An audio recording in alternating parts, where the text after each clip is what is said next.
Akada BYD Chazer mashinamizni, Chazer dedim, Chazor dedim, xullas-da. Men ko'pchilik so'rashuvdi, qanaqa mashina deb. Men hozir haydayapman, lekin gap bo'lishi mumkin emas. Hadovoylari yumshoq, tortishlari mo'shni.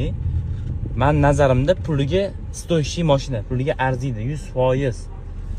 Chunki men hozir haydayapman. Vaqti zo'r tortyapti boru. Gap bo'lishi mumkin emas. Mana bir tala yana kelgan ekan.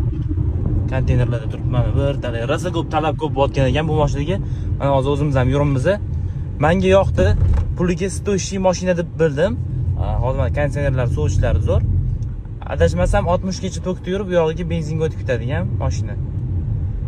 Hammamizga nasib qilsin, lekin agar olmoqchi bo'lib yurgan akalarimiz bo'lsa, olishni tavsiya qilaman. O'ylamasdan, hech o'ylamasdan.